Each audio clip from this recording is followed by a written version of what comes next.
Hey, what's going on? It's your boy BT, and this is the official post-fight review for Mairis Breidis versus Krzysztof Glowacki. Mairis Breidis gets a third-round knockout stoppage victory over Krzysztof Glowacki in what was absolute bedlam, absolute madness from Riga, Latvia. It was a crazy fight, and if you missed it, then you really missed out. Not a lot of rounds, so there's not a whole lot to dissect, but what we do have to dissect is quite interesting. The key point of this fight, the first key moment in this fight came in the second round, where Glowacki and Breidis were tied up with each other. Glowacki decides to punch Breidis on the back of the head, a rabbit punch. So Breidis takes exception to that, and he gets mad, and he gives Breidis a big elbow across the face. So it gets Glowacki across the face. Glowacki then goes to the canvas. Looked like he was trying to get a disqualification out of it, but it was a big elbow. He gets back up, and he continues to fight on, and he got more aggressive. You saw Glowacki bouncing on his toes a bit more. He wanted some smoke, but Breidis wanted some smoke too. So they got into a bunch of exchanges.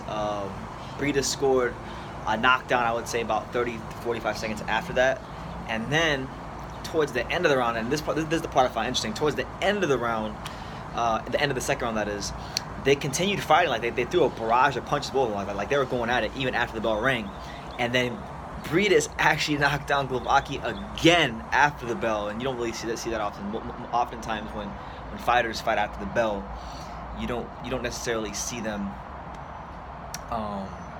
throw that many punches after the bell, but they had like a legitimate fight after the bell, and Glowacki, Breidis dropped Glowacki at the end of the bell. So that was two knockdowns. Technically it was one knockdown, but really it was two knockdowns in the second round, because that second knockdown will really affect Glowacki going into the third round. And then in the third round, Breidis just finished what he started at the end of the second, and he hit Glowacki with a serious right hand, got him out of there. So it was an absolutely just amazing main event. It was a great way to cap out overall. I didn't watch the other fight. The only two fights in the card I watched were Dorticos and this fight with Breidis and Glowacki. But man, two amazing, just fun fights to watch. Dorticos, the way he just starched Tabiti out of there, absolutely amazing. And then for Breidis to go in there and starch Glowacki the way he did. And Glowacki's a very good fighter, a classy fighter. This is a guy in Glowacki who many of us remember he upset Marco Huck a couple years ago. This is the same Krzysztof Glowacki that had a good fight with Steve Cunningham a couple years ago, beat Steve Cunningham. So he's a good boxer. But Breidis tonight showed his class. He showed why he's one of the better fighters at cruiserweight. Why there's an argument to be had that maybe he is the best fighter at cruiserweight. And now he's going to the final to take on Uniel Dorticos, and that's going to be an amazing final, because Breidis has exceptional power. He has exceptional power. Dorticos has exceptional power. You see what I'm saying? But Dorticos seems to be learning how to use that range, employing his boxing skills a bit more. But this final is going to be great, and I'll have more videos on that coming out as we get closer. But to kind of get back to this fight, the exchanges after the bell kind of reminded me a bit, not completely, but a bit. The exchanges that took place after the bell reminded me of the first Riddick Bowe versus Elijah Tillery fight. I don't know if many of you guys remember that fight, but Riddick Bowe, when he was coming up as a prospect, he fought Elijah Tillery, and he literally knocked him out the ring, and then the fight ended in a disqualification. And I think, if there had been a more cautious ref, a stricter ref, this fight probably would have ended in disqualification. But Robert Byrd let these guys fight. I think Robert Byrd understood that, hey, Breidis is in his hometown. He wants to put on a show. I don't want to be the story of the fight. I want the fighters to be the story of the fight. And, it was what it was, man. These guys both boxed outside the rules on multiple occasions in this fight, but it produced fireworks. It produced moments which ultimately, if you're a fighter, I think it's the moments you leave fight fans with that matter just as much as the wins and the losses. So Breidis and Glowacki gave the Latvian fight fans and fight fans across the world who had the privilege and the honor to watch this fight a lot of moments to be remembered, and it was just one of the most entertaining 3 rounds I've ever seen. Most times when a fight goes 3 rounds, it's very one-sided, and you could argue that this fight probably was very one-sided, even though Glowacki was game. But Breidis and Glowacki, they they wanted some smoke, man. They really wanted some smoke. And if you're not watching the World Boxing Super Series, if you're not watching the Cruiserweight World Boxing Super Series, if you're not watching the World Boxing Super Series at all, I don't know what's going on with you. You know, you're really missing out because it was just amazing. Like the highlight of the fight to me was when Breidis and Glowacki exchanged after the bell, because they rang the bell at the end of the second round, and they're ringing the hell out the thing. Like they're ringing the hell out the bell. And these fighters aren't hearing the bell. They just keep going and going and going and going.